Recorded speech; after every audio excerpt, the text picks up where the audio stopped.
All right, welcome back to the Veterans Club podcast. This is your host today, Jeffrey Rosales, alongside my amazing co-hosts, Miss Lakeisha Mosley, Kat Corchado, and Joe Palacios. Today we have a very special guest, one who served the United States Marine Corps for over 44 years. He is the 37th Commandant and retired General Robert Neller. Let me tell you, ladies and gentlemen, there's only been 39 Commandants in the history of the Marine Corps, and we have 37 today. General Neller is a native of East Lansing, Michigan. He graduated from the University of Virginia and was commissioned in 1975. He served as an infantry officer at all levels, including command of Marine Security Force Company during Operation Just Cause and Operation Promote Liberty. He was also in charge of 3rd Light Armored Infantry Battalion during Operation Restore Hope, 6th Marine Regiment, and 3rd Marine Division. He also served as the Deputy Commanding General of 1st Marine Expeditionary Force during Operation Iraqi Freedom, 2005-2007. He was the Assistant Division Commander for 1st and 2nd Marine Divisions and President of Marine Corps University. His joint assignments include service in the Policy Division of Supreme Headquarters Allied Powers, Europe, in Casteau, Belgium, and as Director of Operations of the Joint Staff in Washington, D.C. And he's a proven transformational leader and a change agent. He's an effective thought leader and communication specialist on managing change in complex and rapidly evolving environments. He has a wealth of experience in day-to-day operation of complex multi-billion-dollar operating units to include developing, executing strategies, assessing risk, and continual resource management and investments. He's a tested leader who has operated at the highest levels of national leadership with extensive problem training and solving skills, deployed successfully under stressful conditions and within heightened risk environments. He also sits on a number of boards to include the Marine Corps Scholarship Foundation, which we'll talk about later. He also provides corporate consulting services and does speaking engagements to motivate, inspire, and transform organizations. Semper Fi. Welcome, General Neller, to the Veterans Club. Thank you very much. Glad to be here with you guys today, and hope you had a good. I don't want to say Happy Veterans Day because I'm not sure that's. But hope you all had a good Veterans Day, and for those Marines out there, happy Marine Corps birthday. Hoorah, Semper Fi. Thank you so much, General. So I'd like to take it back to East Lansing. I'd like to know a little bit more about your background before you joined the Corps. What was that like? My dad built houses, and my mom helped him with that business, and they were reasonably successful. So I mean, I had a pretty easy life as a kid. I didn't want for anything material. My dad was a pretty tough guy, kind of he was in the Army during the Korean War, although he didn't go to Korea. And I was born at what used to be known as Fort Polk, Camp Polk, Louisiana, and then they moved back to their hometown. So, went to elementary school, high school, and played sports and was slightly above the fleet average as a student. And somehow I got in the University of Virginia. So, got into UVA.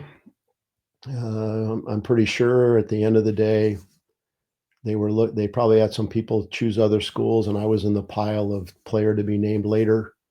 And somehow I got picked. So got a great education there. I was fortunate enough that my parents were able to fund that, and I worked and did all my stuff in the summer to go there. Always had a job mowing grass and working on a golf course. Worked in the oil field one summer, and but graduated, and I needed a job. So one day my college roommate and I are walking through the student union. There's this guy standing there in dress blue trousers and a khaki shirt. Convinced us that we could be lawyers in the Marine Corps, which is what we want to do. We wanted to be attorneys. So we went to OCS, and then as my late father-in-law used to say, life is what happens when you're planning other stuff. I didn't get into law school I wanted to get into, and my parents were getting divorced, and I didn't have any money, and I wanted to get married. And the Marine Corps said, we'll make you a second lieutenant. And so my plan was to marry this girl that I'm still married to. We'll be married 50 years next August. And I was going to be a Marine for 3 years. That was the plan. And I didn't have a plan beyond that. I was going to do 3 years, get out and do something, maybe go back, maybe try to get into law school. But, 3 turned into 6 and 1 child, and 6 turned into 10 and 3 children, and 10 turned into 20 and 20 turned into 30 and 30 turned into 40. And then the last 4 years, I had the honor and privilege of serving as the Commandant of the Marine Corps. So no complaints, and we all wish we had some do-overs. I was fortunate the woman I married liked the life. She was willing to move around and allowed me to do what I needed to do to be a Marine. And, like everybody else, I tried to do as good a job as I could. Was fortunate I worked with a bunch of really good people. And so here we are, 5 years retired. Sir, if you don't mind, as growing up, it sounds like you didn't have any, was there ever service in your idea? Like, did you ever have the idea as you were growing up before you met those, before you saw the Marines in their probably their deltas, right? Their recruiting. Before that time, was there any call to service for you? Did you think that you would be in uniform prior to I think everybody, my dad was in the Army. His brother was a Navy pilot.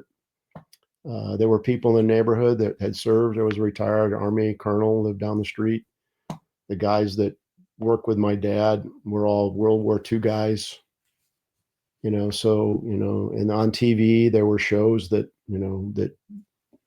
glorified service, all sorts of shows about the military. You don't have that anymore. I mean, you got Navy SEALs, but there were shows about the Army in Europe and comic books about, World War II and I read history. I enjoyed history. So, yeah, I was interested. Yeah. But, then when I went to college, I don't know why. I was always interested, but, my brother ended up going to the Naval Academy. But, I remember it was a different time. Vietnam was going on. I remember in high school, I went to the Air Force Academy recruiting thing at my high school, and there was a sit-in against the war in Vietnam at the high school, peaceful, but the Air Force Academy recruiter wasn't able to make their pitch. And so I don't, nobody came up to me and said, to include my parents, like, hey, have you thought about applying to go to West Point or Navy, Annapolis, or the Air Force Academy or Coast Guard Academy? I probably would have been interested, but I didn't. I don't know. It just didn't cross my mind, and it was just a different time. It wasn't a time when people came up to you at the airport and said, "Thank you for your service in your uniform." Yeah. People. Even after I got commissioned in '75, people would. You were in uniform, people would belittle you and accuse you of doing stuff and all that. So, the times change. 9/11 changed all that. I tell all active duty today, and the vets today, people say thank you for your service. Don't ever take that for granted, because it didn't used to be that way. But to answer your question, no, it wasn't because I wasn't interested. It wasn't because it wasn't around. I think it's like anything else. Why did you join the Marine Corps? Somebody said, hey, I think you'd be a good Marine. Why did you join the Air Force? Why did you join the Air Force? Because somebody asked you. Why do people re-enlist if they're in? It's because somebody came up to them and said, hey, you're really good at this. I like being a Marine with you. Why don't you stay? And, so nobody asked me. And so, when you're young, you're in high school. What do you know? That reminds me, sir, and this will be my last question. Let everybody else jump in. This reminds me of one of your talks you were talking about, and it makes sense. Like, you joined, you finally were, you saw that, like, at the time where you're at, when you were going, there was no push. You didn't see recruiters out there. They didn't have the cool recruiting videos. Like, when I joined, man, we had that, and probably the same with Jeffrey. We really got to see, like, interesting stuff to be in the military, right? We really had when I joined, there was a really great marketing recruiting where they did the cool sword, and they really kind of emphasized kind of like that knight-like warrior, right? Like Marines have always been warriors, and I think what drew me to it was the fact that it was the honor, courage, commitment type of warrior. I think there's always this misconception about Marines, and I don't know how you feel on this, that we're mindless war savages. But I think we hold ourselves to a higher standard. I think a lot of times Marines are those knight-like warriors, right? I think General Mattis, his quote, right? No better friend, no worst enemy. And I really think that Marines hold that true throughout the times that we've been in. Well, remember now, back then there was no all volunteer force. They didn't have to recruit. It was a draft. Yeah. People were drafted in the service, which was incredibly unpopular during the Vietnam War because people were allowed to get deferments for things. I remember going down, my dad taking me to the draft board. I had to go down and register. And I remember my first year at UVA, we all sat around the radio and listened to the draft numbers being called. I think my number was, I was like 135. And, people, the war was incredibly unpopular, even though, but back to your points about Marines, I don't think the Marine Corps got the market cornered on being a warrior. And, I think all the services have really hard jobs. And being on a ship, I think that's incredibly difficult because, if things go bad, you're out in the middle of the deep blue sea and nobody's going to come and get you. I like being on the ground. So at least I have some control over my destiny. But so I think all the services, the values, the culture is all the same. They all, see themselves properly as warriors, and that, this thing doesn't work. Our military doesn't work if we're not all into the honor, courage, and commitment culture. And we understand that this is not about you. It's about the team. Everything's about the team. Now, you could, you might believe because of your experience that the Marine Corps does a better job of doing that. But I think if I got the Sergeant Major of the Army up here, or the Chief Petty Officer of the Navy up here, or the Chief Senior Master Sergeant of the Air Force, they would beg to differ. But yeah, that's just kind of the culture that we grew up in, and for the most part, the people that we hung out with shared those same values, which is why it works.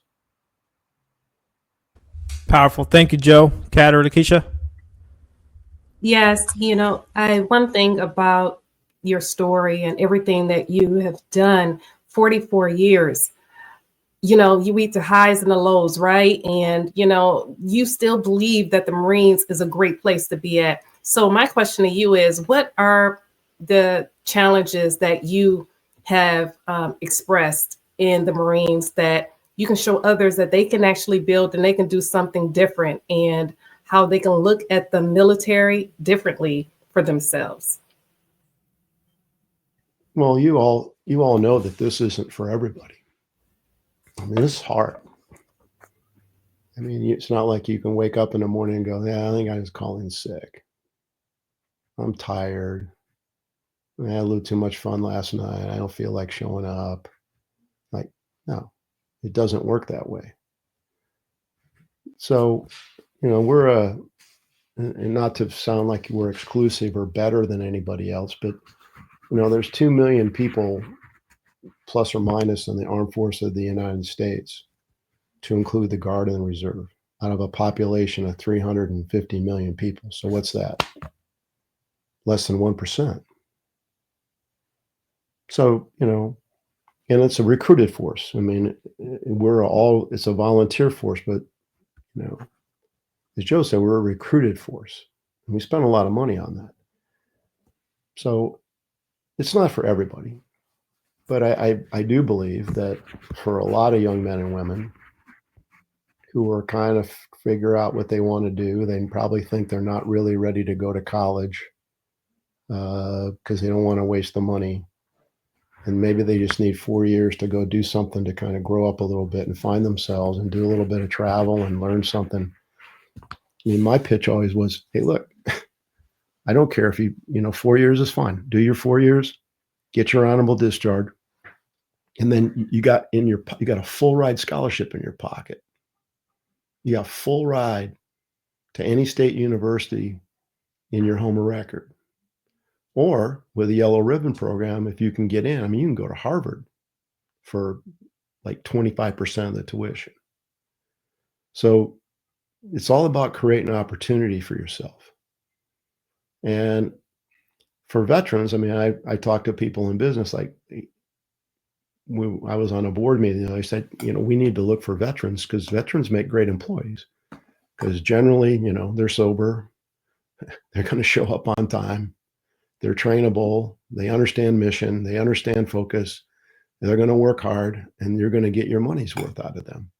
So you should hire them. And I think most businesses see that. I think there's a huge advantage to being a veteran today. If you got your stuff together, there's all sorts of opportunities out there. And you just got to be able to bring those same qualities that allowed you to be successful in your military service to the civilian side. And you will succeed. You will succeed. You will be competitive, and you can get educated. I mean, we do a lot of training in the military. I don't think people realize ourselves how much training and education we get when we're on active duty. So it's a great opportunity, but again, you got to do it because you want to do it, because it's not, I mean, there's going to be, I mean, you all know there's some days, I mean, it's hard. Some days harder than others. But you got to show up. You got to show up. So, I mean, for me, I mean, you could sit there and say, I gave 110% every day. I don't know anybody that gives 110% every day. I mean, some days all you got is 80. And okay, I'll take 80. But you were there, you got to show up. And I mean, I think in the Marine Corps, there's 14 leadership traits or principles. Interestingly enough, discipline is not one of them. I think discipline is kind of the base for all the services. I mean, if you're not disciplined, you're going to have personally, individually disciplined in how you run your life and how you manage yourself. You're going to have a hard time in the military. Because, after recruit training, entry-level training, leaders don't have time to be chasing you around the house. I mean, making sure you do stuff. You got to do it on your own. Nobody's going to come and wake you up in the morning like the drill instructor. You get up, do your job. Got a little feedback there. This is great. Honestly, I feel like the military, honestly, if you didn't know how to become an adult, you learn that in the military. And I feel that Marines has truly showed you, I wasn't in the Marines, I was in the Army and Air Force, but it showed me how to grow and build and transition, understand what life really was. So thank you so much for that answer. I appreciate that, General. Thank you. Kat? My question is, your career is very long, so you saw a lot of changes and transitions throughout not only the Marine Corps, but throughout all the services. How did your command, or how you commanded as a leader, did it change when women started coming into the military? No, that's a great question. I mean, I was in the infantry, so I never saw female Marines. I mean, very, very rarely. I don't think I really saw them in a training or operational environment until I was, I think, probably when I went to Somalia as a battalion commander. There were no women in our organization because it was an infantry regiment, and at that time, women were excluded by policy from serving in those units. But there were women in some of the combat service support units in the Army that did support for us. And then later, as a regimental commander, out of training out of, say, 29 Palms, California, there were women in the logistics group, and there were women doing different things. And then as a division commander, I mean, in Iraq, I saw women. And, did it? No, women are Marines. I mean, they're not women, we're the Marines. There's a famous story that somebody asked the commandant back in World War II that they were going to have women Marines in World War II. He says, "What are you going to call them?" He goes, "Marines. I'm going to call them Marines. They're Marines." So I think there may be some discomfort. I think you have to be aware of, different issues. My wife actually helped me a lot, kind of get my mind around certain changes that took place in the military over the course of our time. But I think you have to be aware of how different things affect different groups of people in different ways. But the military, when I came in the military, it was right there. I was at the end of Vietnam, and it was the beginning of the all-volunteer force, and it was horrible. I mean, it was like 50% high school grads. We had huge racial issues. We had huge drug issues. Quite frankly, the number of my friends that are retired now, like me, I don't know why we stayed. Maybe we drank the Kool-Aid and we believed that, that we could fix it, that the idea of the Marine Corps was worthy of our effort. And then, over time, things got better. We had different standards. And we started doing urinalysis for drug use. We raised the standard, and then we got better, more capable people. General Wilson was a commandant. He said, "Okay, we're going to have 75% high school grads." And everyone went, "Oh my God, there's no way we can recruit to that." And then we did that. And then the next commandant, General Barrow, said, "We're going to do 90% high school grads." And now it's 99.99, whatever it is, high school grads. Because there's a direct correlation between being able to get a high school diploma and being able to complete your enlistment. It's about getting stuff done, following through, doing your job. And, and then the changes with don't ask, don't tell, and women and unrestricted based only on standards. I mean, I learned this in Iraq. I mean, I saw all sorts of people. We were there in Anbar province with like 35,000 soldiers and Marines and sailors and a few airmen. And I saw people do incredibly courageous things. And at the end of the day, it all comes down to this. There were two types of people there. Those that could and those that couldn't.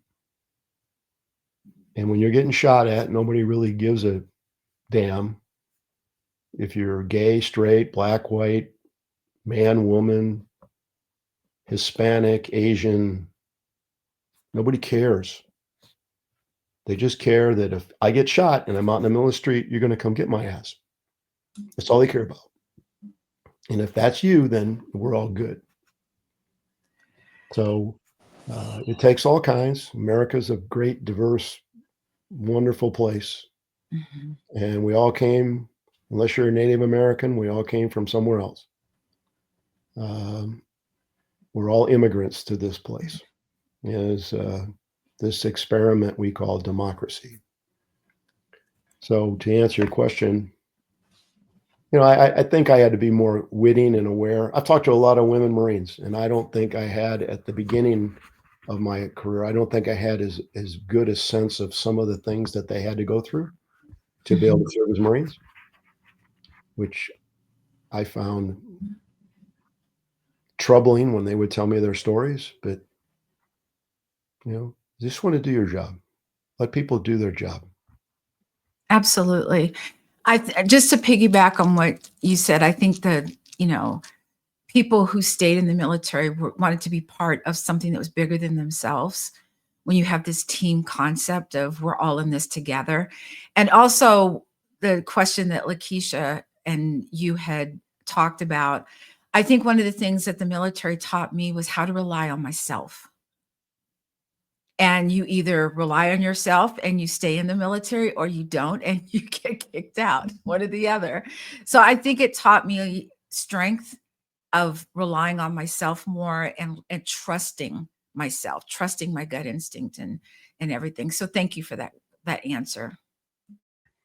Well, I mean, leaders are my job as a leader is to help you be successful. That's my job. After my first tour in 3rd Marine Division, I went to Marine Recruit Depot San Diego, where we trained recruits, and it was 1977. And as I mentioned, the quality of the recruit was not that great, but we were making Marines.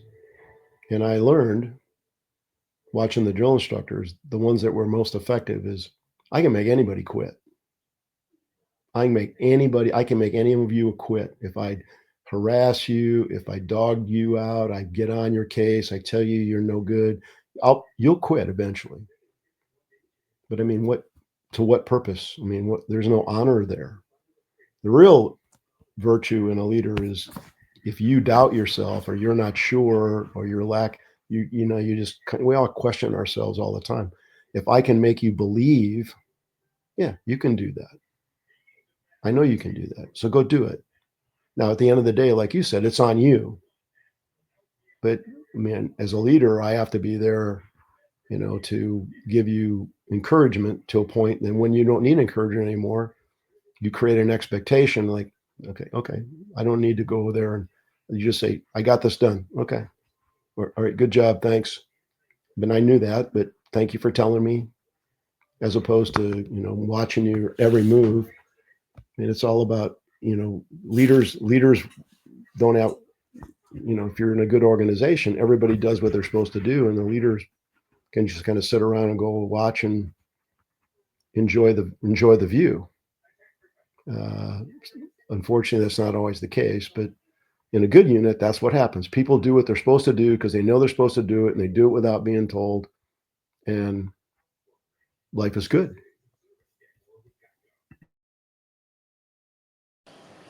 I like that, sir. I think you, in one of your interviews, I heard you say something about short term is a leader. They're not this. If you're the smartest person in the room, then you're probably in the wrong room. And you didn't say it that way, but it was kind of that way. And what it reminded me of is, and you brought them up earlier, the leadership principles, right? Know yourself and seek self-improvement. I think a lot of people used to think that means that you have to know everything.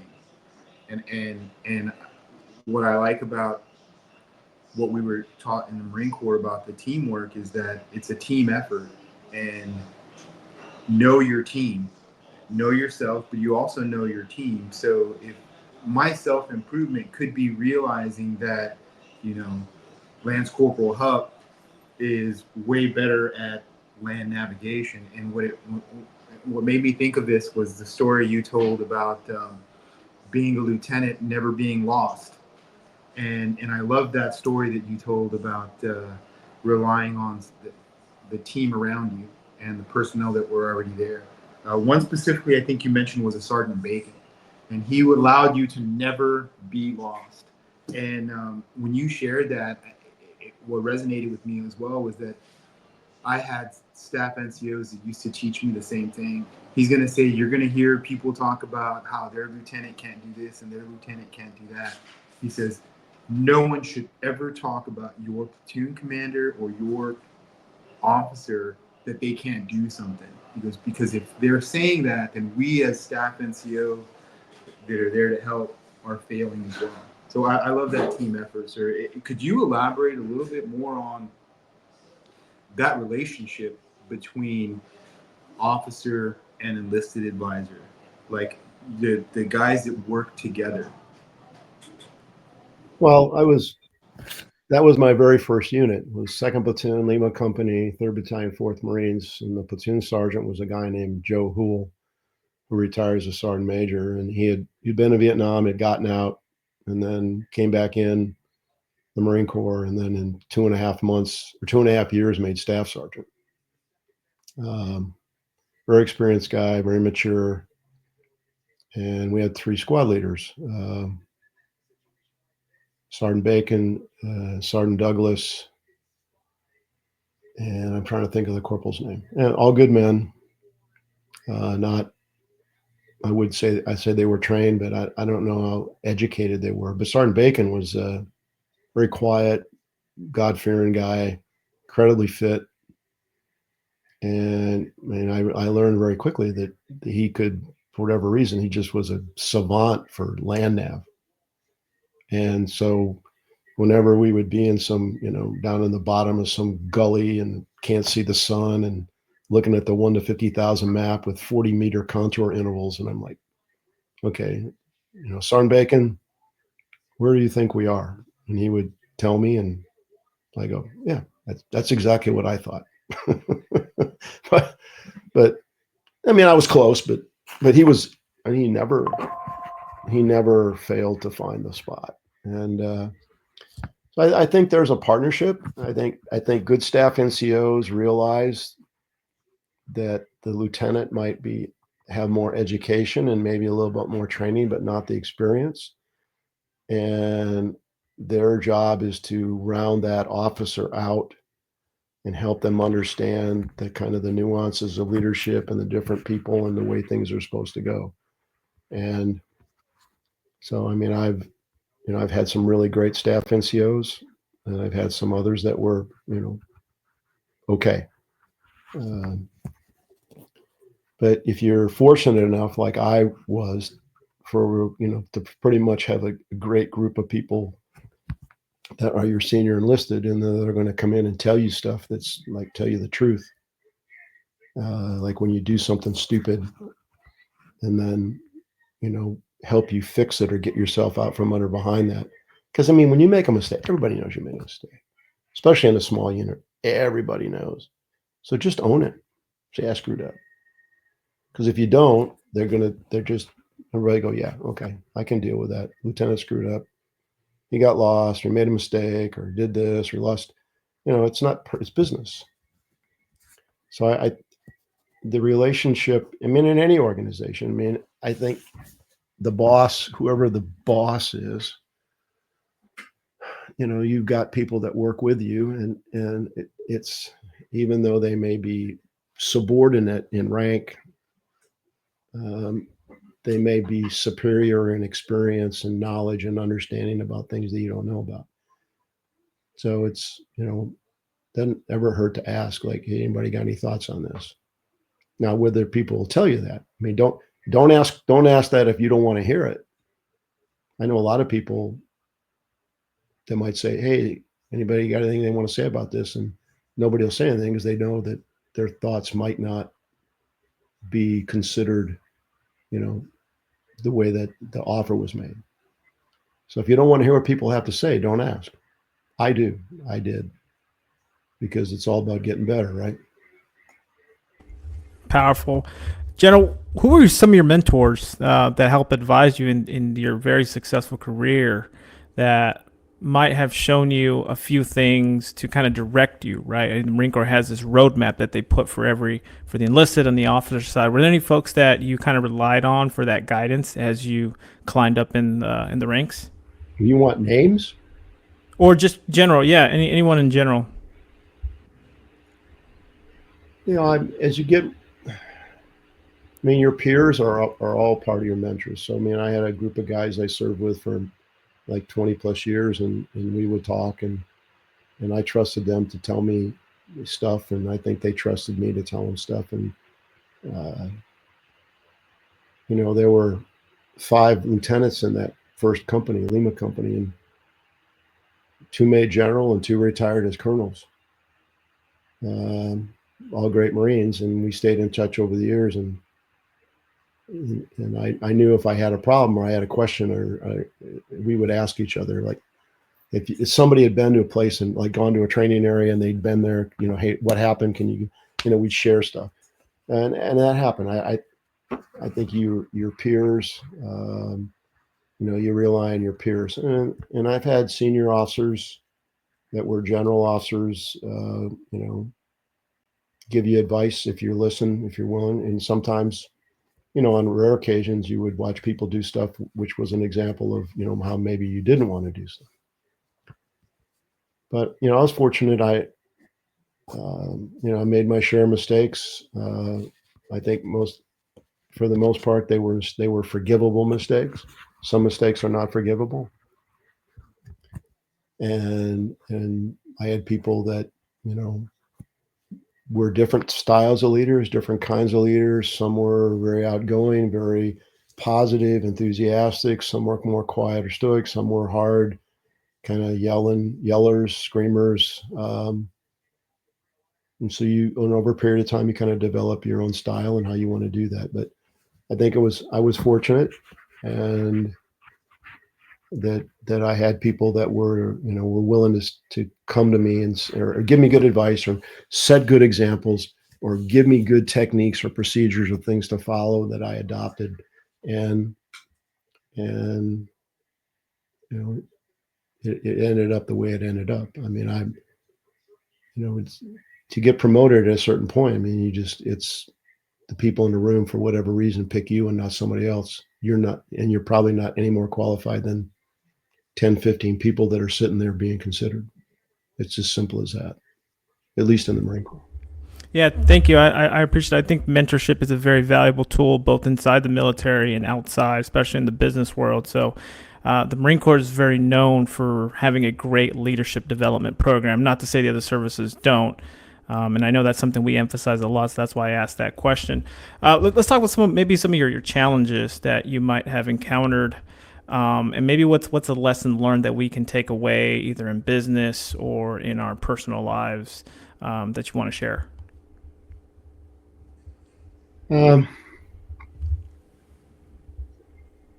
We all try to do self-analysis, and we look at ourselves and what we need to do better.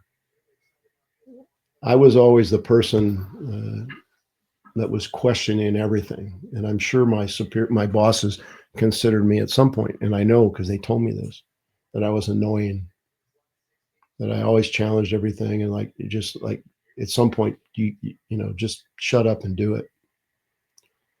And looking back at it now, I didn't do it to be difficult. I did it because I wanted us to be better. But you can talk about it all day long. At some point, somebody's got to make a decision, and then you got to carry it forward as if it's your own idea. And you can't go out in formation and tell your unit, well, this is the stupidest thing I've ever heard of, and I try to not make us do it, but this is what they decided. The proverbial they made us. You can't do that. That's unprofessional. So I think for me,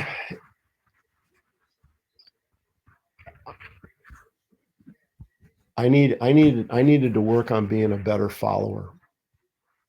I mean, you got to have good leaders. You got to have good followers. If you're a good leader and you got bad followers, nothing's going to work. You got to have both. And how do you become a good follower? There's a way, I call it principled dissent. You can disagree, and then you can make your case. But if you don't get your way, okay, we're done. Go forth and make this thing work the way you've been directed to make it work. And I mean, unless it's immoral, illegal, or unethical, shouldn't be a problem. And I think so. Just listening, letting people finish their thoughts. I needed to work on that. Talk less, listen more. That's the thing I struggled with, and I worked hard to try to be better at. Be a better listener, because people will tell you, if you ask them, you learn a lot just by listening to what people are saying. That's thank you for sharing that. I think that's one of a very hard challenge for a lot of folks, especially when they're leading or commanding organizations, is you want to get all this input, and at the end of the day, you have to be the decision maker and make the decision, right? You get all this information, and but that says a lot about your leadership, especially being a servant leader. Is what it sounds like you were or still are here in the course. I appreciate you sharing that. Anyone else on the team have a question? Yeah, I did. What resonated with me on that, sir, is I think there's a misconception that the officer side doesn't recognize when it's something ridiculous, or it's busy work, or it's something. And I think there's this misconception that they haven't already said, maybe we should do it this way, or maybe we should do it that way. And when I had junior Marines, I really tried to resonate that leadership that you were saying. It's like try to cover as much as I can if it's ridiculous. But it took a while to recognize the right tact and bearing to do that. And I think one of my squad leaders, it was Sergeant Martin. He was I got thrown into his squad. They were doing the annual rifle squad competition. It was in '93. And one of the best things he ever said was, he's like, explain when you can, and then make them follow through when you can't. And he goes, if you are transparent in those things, you will have Marines that go, hey, that so-and-so, if it's he never makes us do anything that's not important or necessary. And I think what that developed was a lot of people to recognize, let's just do the work. And the other thing I was told is never complain about something or say this is dumb if you don't have an alternative plan that can be executed, and to be able to explain that. So thank you for sharing that. That was actually something that resonated, and I think I just wanted to touch base on that. Thank you, sir.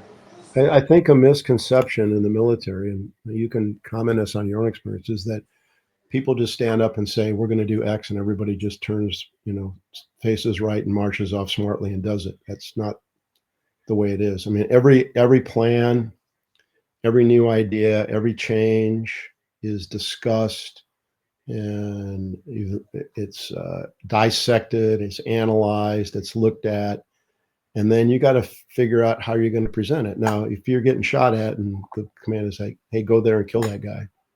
Okay, well, there's not a whole lot of discussion. We might come up with a couple, go right, go left, go up the middle.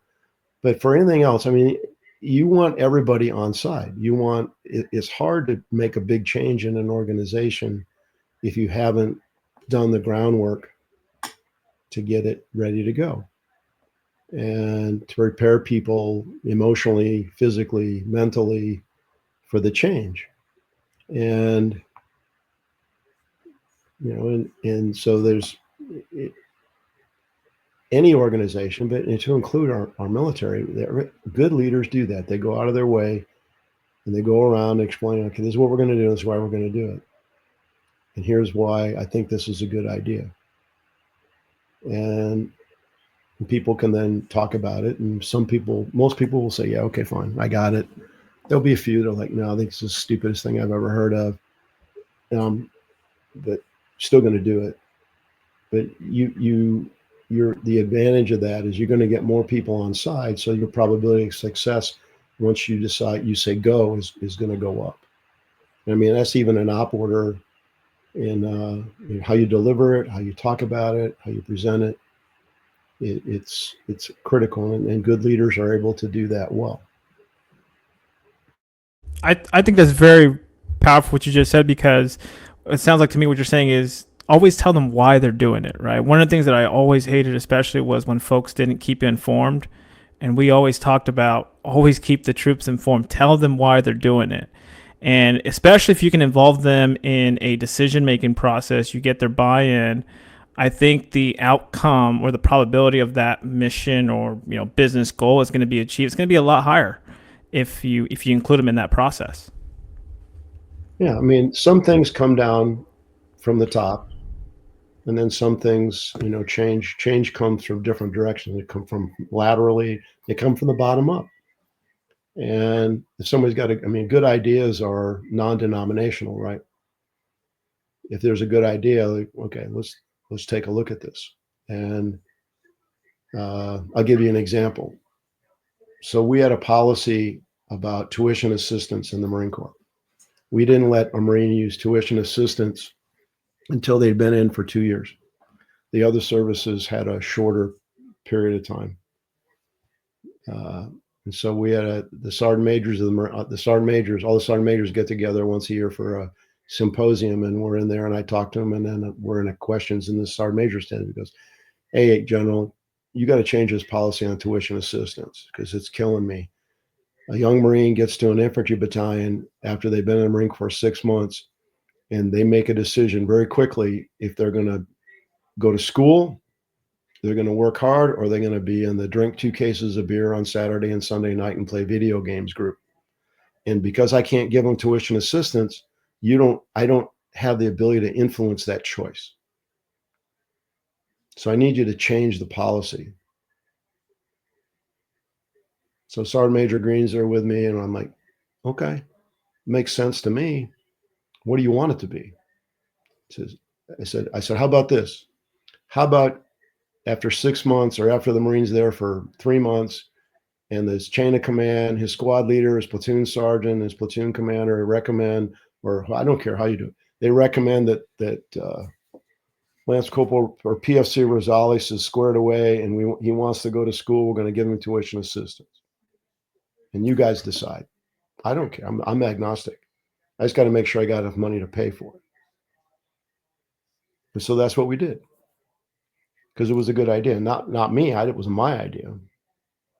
It was better than the current policy, and because he gave me a different context of what was going on. I mean, I knew what was going on, but I didn't realize that the policy was inhibiting the sergeant major's ability to influence good Marines to be good Marines. And I'm not saying those other Marines weren't good Marines. They just made a different choice. Now, would I rather have them in the weekend, drinking 2 cases of beer and playing Call of Duty till 4 a.m, or would I rather have him working on his online course, getting his bachelor's degree? You tell me.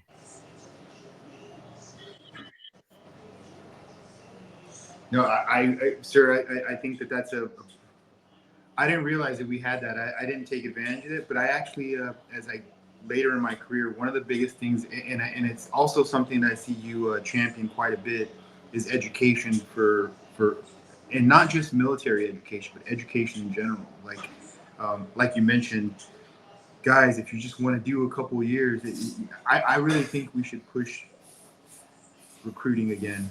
I think we've gone so long hearing a lot of the downsides of military service, and we've forgotten all of the opportunities and all of the benefits and all of the learning that can be done. Now, I also agree that it's not for everyone. And sometimes it's people getting there don't think it's for them, but when they get there, it is for them, if that makes any sense, right? Like, I don't think any of us served as long as we did or as short as we did for the organization, more for the people to our right and left, and wanting to kind of keep guiding them to progress and be better at their job. So I love the idea of educating Marines, more opportunities, because go ahead, sir. I just wanted to, because again, No, I know you have a really good point on education and why we should do it and how it benefits the military and the veterans or the Marines themselves. So I mean, it's unfortunate. I think the other services are probably ahead of us. The Air Force, I would say, is the best, because when I was at Marine Corps University, I figured out it seems wrong that somebody would get out of the military without at least an associate degree in something. And to your point, I used to have, the grunts are too busy, they don't have time. Yeah, they do. I mean, if you want to make the time, you'll find the time. And so you just got to create opportunity. And so I don't know I believe that's still the policy today, but tuition assistance, I mean, it used to be 50%, then it went to 75%, then it went to 100%. And that's before you even get out and take advantage of their 9/11 GI Bill. So, I know there's a decrease in the number of people going to a brick and mortar university and getting a bachelor's degree or an engineering degree. And there's a lot of great opportunities out there in technical skills, and our nation is hurting right now for people that can do stuff like weld, be electricians, be pipe fitters, just do the basic trades. And there's a good living to be made. I mean, it's hard work, but it's a good living to be made out there doing that. And so some of you just flashed up, I think, Jeff, the Marine Corps Scholarship Foundation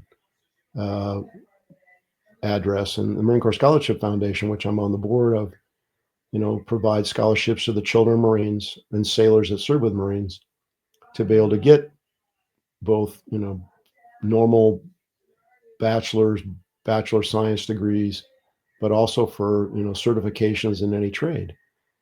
So if you're a Marine out there and you got kids that are getting ready to go to college, and you meet that you have an honorable discharge and you meet the financial threshold, which is your pay is equal to or less than that of the Sergeant Major of the Marine Corps, and your child gets into school, they should apply for a scholarship. And there's a good chance they'll get some money. Or if you've been out there, you've been incredibly successful, and you're wondering, as we get near the end of the calendar year and you're trying to figure out what you're going to do about your taxes, I would encourage you to donate money to the Marine Corps Scholarship Foundation and help the children of Marines, honor Marines by educating their kids, which is our logo. Thanks. I had to get that in. Sorry. No, that's okay. As we get ready to kind of wind down this a little bit, I do want, since you mentioned transition, I have to say I do kind of dish on the Air Force a bit, but I am very impressed because they have a very incredible transition program. They are some of the most well-trained professionals that I've served with. I'm curious, how can we improve that in the Marine Corps, General? Because we teach warfighting, leadership, principles, culture, and don't get me wrong, there are some successful Marines, right? My former Secretary of the Navy, Ray Mabus, said over 100 CEOs, especially Fortune 500, were Marines, and most of them were on the enlisted side, right? So we have the leadership soft skills down, but what can we do to set up our Marines as they get out to be more successful? That's a great question. A lot of it goes back what Kat said was it's on them to some degree. I mean, they got to want to start preparing for transition, and it's hard to imagine. What are you going to do? You're going to go home. You're going to go back to your home of record. You're going to go back with the same people you hung out with, which is maybe the reason you left in the first place. So the government, Department of Labor does the transition course. They give you information. There's job fairs. There's opportunities. I can tell you right now, just because I do some work with law enforcement around the country, that there's not a police force or a fire department or emergency service department in the United States of America that's at 100% staffing. Not one. So if you're interested in that type of work, they would love to have you if you decide to get out. The military would love to have you stay if you decide to stay. If you want to go to school and you've got your honorable discharge, you've got a 4-year full ride in your pocket. There's all sorts of groups out there that will help you. Here in the state of Texas, and I don't think Texas is any different than anybody else, although I think they've got a great veterans assistance organization. And there's all sorts of groups out there at almost every major college or university in the country that has a veterans group that wants to help you. I mean, Texas A&M up in College Station has got a huge veterans outreach program for veterans that want to go to school there. And so I guess my message is there's all sorts of people out there that want to help you transition. If you want to go to school or get a job, but you've got to go out there and you've got to connect. And your own network of people, whether you get on LinkedIn or you're on Instagram or whatever you use for your social media, there's people will find you if you put together what your skills are. Even if you were a 03XX, you did something. You understand certain mathematical things. You understand mission. You understand focus. You can be trained. I don't think businesses are looking for people that are fully trained. They're looking for people that are trainable and are going to show up and work hard. And that's us. Now, it's not easy. I mean, it's hard. And it's never going to be the same. It's not the same. And I'm not being critical of the civilian society and culture. It's just different. And if you were in a unit, particularly one that was in combat or did some really hard stuff or some difficult situations, the cohesion and the friendships and the relationships, the intensity of that is difficult, I think, to replicate on the civilian side. So you're going to have to deal with that. But it doesn't mean that it's not doable. And there'll be other veterans out there. I mean, there isn't a city in this country that doesn't have a veterans business organization that you can contact. So what I guess my point is, you got to have a plan. You got to figure out kind of what you want to do. Am I going to get a job or am I going to go to school? Where am I going to live? And then go for it. Prosecute just like with extreme prejudice. Attack, locate, close with, and destroy the target with fire and maneuver and close combat, like we were taught. It's just a different objective. It's a job, it's training, it's education. And there will be people there to help you. I mean, if you call me, and I'm reluctantly say this, but it's true. If you're willing, I know enough people, and I'm sure you do. If you called them up and said, "Hey, I got this guy or this gal that's getting out of pick a service, and they're they're moving to your area. Can you get them a job? I'll get you a job. You may not like the job, you may not want to do the job. I'll get you a job." And I'm sure you drive around where you live in San Diego or other places. There's help wanted posters up all the time. And, whether in the service industry, I fly a lot, so I'm looking out the window. There's a lot of people working at the airport. Somebody's hiring them. The state, the city, law enforcement, fire, emergency services. They are screaming for people that are qualified. And the military vet fits that profile perfectly.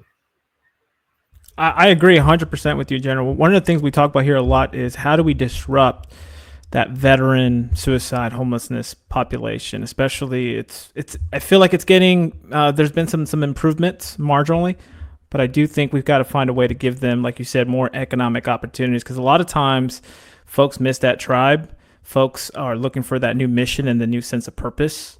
And sometimes these opportunities may not give them that, right? So they keep searching. Any advice there?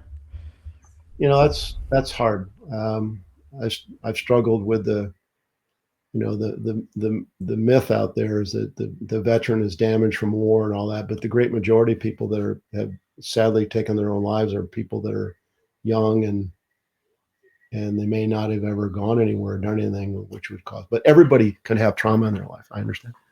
A good friend of mine named Mike McNamara has a podcast called Post Traumatic Winning, and he has a whole list of things that you should do or shouldn't do.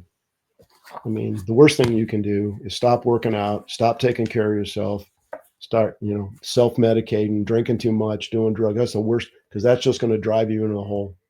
Avoid your friends. And I know Marines are out there, all Marines, soldiers, sailor, airmen, Coast Guard, they're out there all the time talking to their friends. So, we say look after each other. We still got to look after each other. But, at some point, if somebody has an addiction and or some sort of mental health thing, you and I can't help them. I don't mean to be crude or cruel, but we have to get them in help. Got to get them in some sort of help. And if they're not willing to do that, their families, I know one of the mother of a Marine officer who I went to high school with reached out to me to try to help her son who was having issues, and they brought him home, they put him in treatment, and he wasn't interested. And one of his best buddies from serving together tried to help him, and I guess, I don't know, maybe he hasn't gotten to where he realizes he's got to get some help.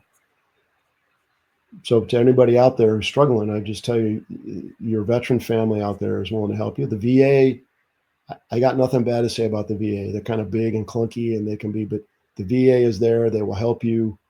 There's people out there will help you with the VA. There's all sorts of organizations around where you live. You just got to go find them and say, hey, I need some help. And they will help you.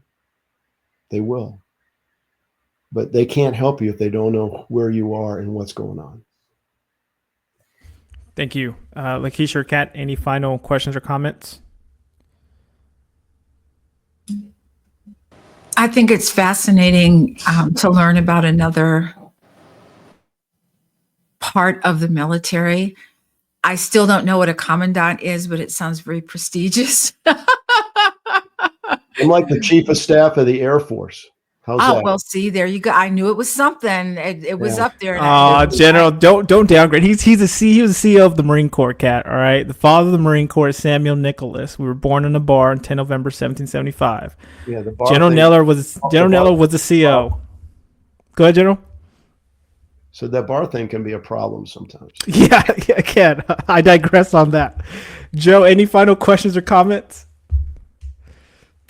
I just want to, sir, just thank you for coming today, and also I want to say I agree with you that we need to share the idea of getting young people to really look at the military as an opportunity again. I think we've missed the boat, and we've kind of shared too much negativity of processes, but I think there's still value. There's still a lot of good stuff that's come out of it. Like if people were to ask me, would you do it again? I would be like, yes, like without a doubt. Like the amazing people and just the lessons learned are invaluable. So, and I know that's a huge message that you share at every place you go when you speak. So thank you for that, and I think we need to continue that. Thank you, sir, for your time and Simplify. General, thank you again for coming on.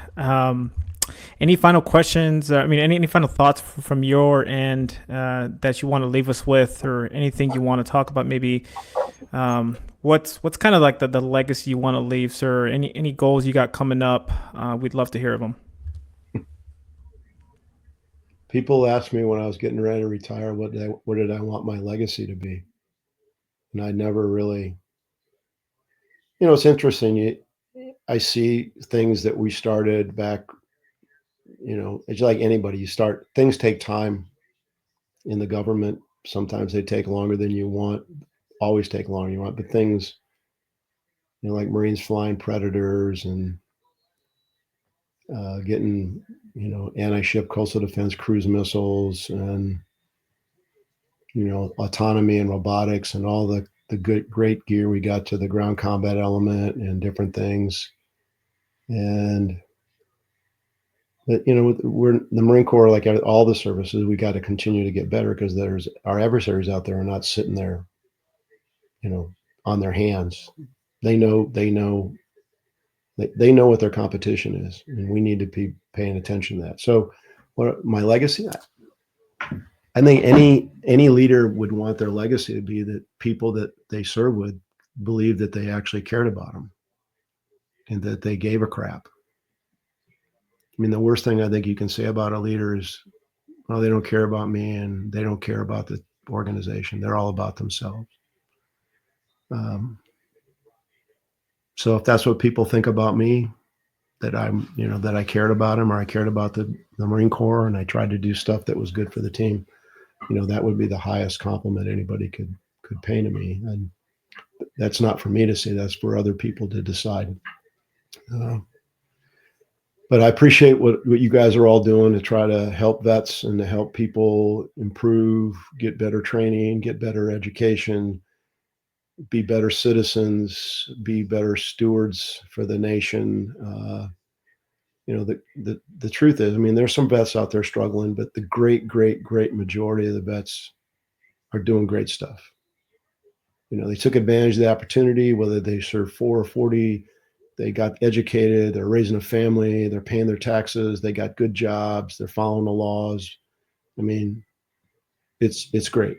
And for those, congratulations and thanks. But, we can't forget those that are still struggling, and we just got to kind of grab them to the best of our ability and help them if they're willing to be helped, and get them on a better path. But I appreciate what you guys are doing, and thanks for the opportunity to be with you today. Have a good General Neller. You too. General, thank you so much for joining us today. God bless you and your family in America, and Semper Fidelis, sir. Hoorah. Rah.